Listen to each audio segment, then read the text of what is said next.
is for news and current affairs. It was in autumn 1962, 3 years after it went on air, that UTV began to broadcast regional news. A second studio had been built to make this possible. New cameras and editing equipment had been bought, and a few journalists, very few journalists, had been recruited. Rory Fitzpatrick had 16 years of newspaper work behind him and was chief sub-editor on the Belfast Newsletter when he was approached by UTV. I joined them then about 3 months or so before the news was due in the air. There were just two of us then in the newsroom, two active journalists, Bill McGuckin and myself. If indeed only the formalities remain, then Mr. Lemass will announce his resignation next Wednesday. And we had a bulletin to produce, we had night duty to do, and then later on we were producing a sort of roundup of the week. Absolute, as far as work was concerned, it was murder, but very, very exhilarating.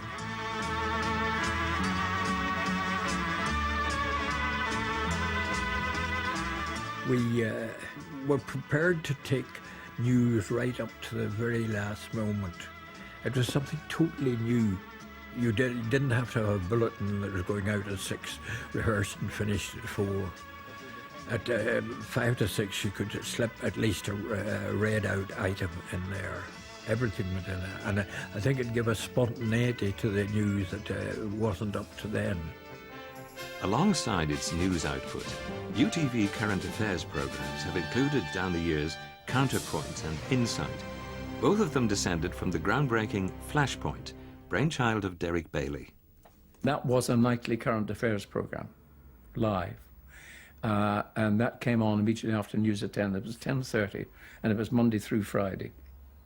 And that attempted to be a kind of a cutting-edge current affairs program. And it was a time, obviously, when things were happening right across the province. We had various presenters for that program. One in particular was David Marlowe, who came over every week from Manchester. He had a very important role, actually, because he was seen to be not of the province. He could kind of take a middle road and ask very strong questions and so on. So it ran for a best part of a year, I think. But it was a heck of a strain every single day. Hardly a Wembley Stadium. The news operation had become more extensive by the time Gordon Burns came to UTV in 1967. But he wasn't hired for news. He was appointed sports editor and presenter. Yes, indeed, a new world record, subject, of course, to ratification. I got on to UTV Reports, the nightly news programme, while doing Sportscast because David Marlowe left overnight. I think there was some row, some dispute, and he left. And they'd nobody to do the news programme the next day. So they said, right, Gordon, you'll have to do it tomorrow night. Do it for a week while we find somebody else. So I said, well, all right, as long as you don't give me anything too tough to do. And the big thing about that was, no sooner had I got into doing it than the first stone was thrown at Burntollet Bridge at the Civil Rights March and so on, and the troubles began.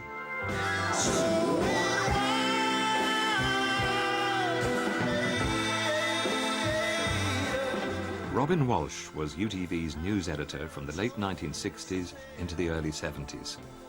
With the start of the Troubles, news had become compulsory viewing. Well, during my time and for many years afterwards, the appetite of the public was understandably huge. I mean, it was insatiable. We're talking about a time when there were only 2-3 channels, and everybody had to watch the news. Celebration in Catholic areas as internments eased. Violence continues. 3 bombers blow themselves up and a soldier's been killed by a sniper. One of the things that the programme tried to do was to have presenters who had very serious journalistic bona fides.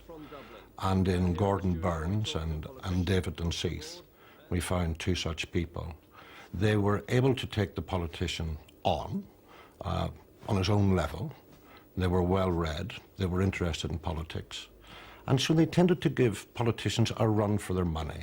Their answers did not go unchallenged. In fact, you have been alleging that the money paid out in these rehabilitation schemes was in some way tied up with the ceasefire arrangements. Now, have you any documentary evidence on that? Yes, well, this whole thing came... The man who was to become the First Minister in the current power-sharing executive was often challenged. But he's not without respect for his challengers.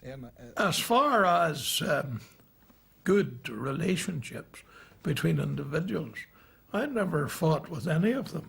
You know, they were all, I always looked on them as opponents, yes, as wanting to run me down, yes, but they were doing a job, and I said to myself, good luck to you, I'll do mine better. I mean, they were always afraid that I would say something awful. I mean, I remember Burns putting up a sign, not you, not you.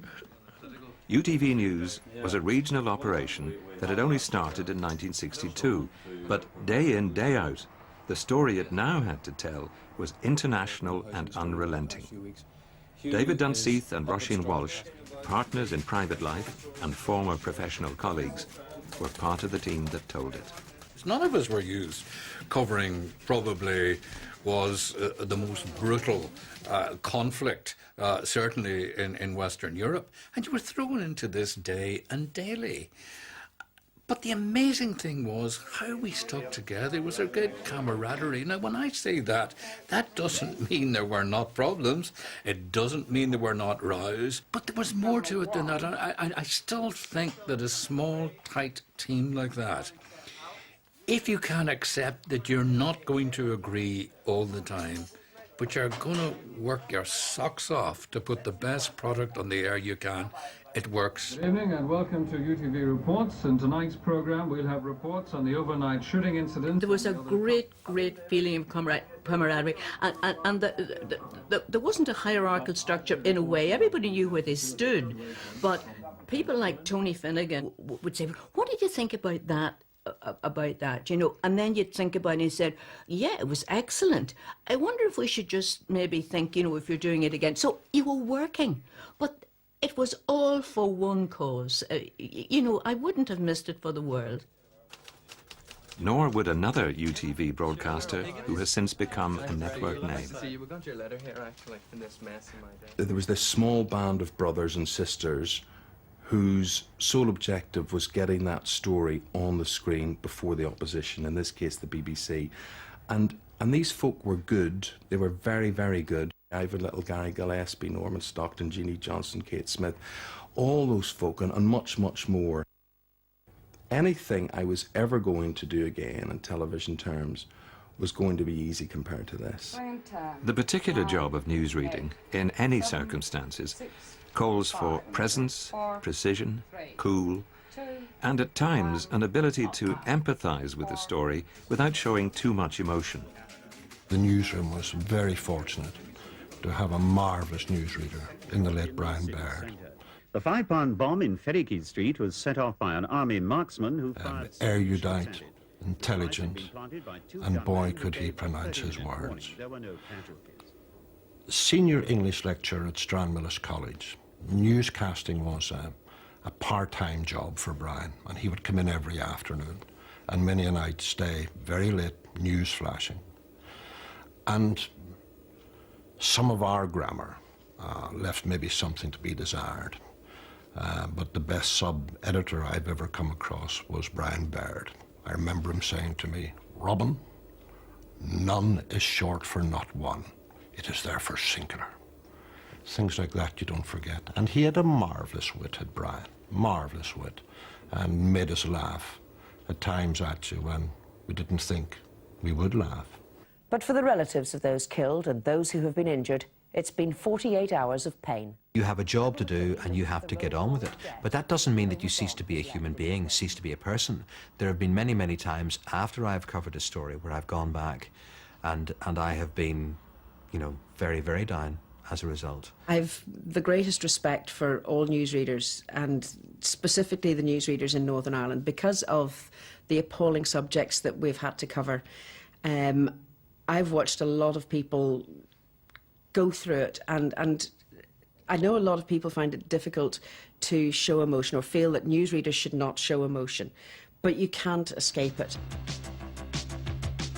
Even in the darkest times, UTV news programmes had found space for lighter, happier, more reassuring features. In 1999, that part of its output found a new home in UTV Life. It looked at life in and around Ulster and Northern Ireland and further afield, and covered all sorts of lovely stories, from be it art exhibitions to charity events to picking up on sort of more human interest stories that would have been affected by the news of the day. So it covered a broad spectrum of things. We just didn't present the programme. We went out and did the features, and I think the making of those features, as I say, was great crack. Well, this is actually the first full... One of Frank's assignments turned out to be not just great crack, but a scoop during the Special Olympics in Dublin. There was some American dignitary coming in, but he was like an organiser. He was behind-the-scenes chap, and they just needed a soundbite from him. So, no problem. I went up with the camera crew and had a yarn with this fella. But just when we finished, he happened to say to me, you know, he says, I think there's a few big names going to be coming to the hotel. A door opened, and down the corridor came all of you two. Extraordinary man. And introduced me to Quincy Jones, who's, of course, the legendary producer of the Michael Jackson albums. And the next thing I saw, some very burly minders, Nelson Mandela. They just looked me straight in the eye, and they put the fear of the Lord in me, and they said, no talking to Mr. Mandela. And I said, no, just, we'd love to get a few shots of Mr. Mandela. He said, you can film, but no talking. And next thing, the door opened, and Mr. Mandela walked down, and I thought to myself, please give us a few lines here. Do you have a message for all the athletes? Brilliant. He was a total gentleman, very engaging, and I had the opportunity to shake hands with him and use those wonderful words, Mr. Mandela, thank you very much for speaking to UTV Live.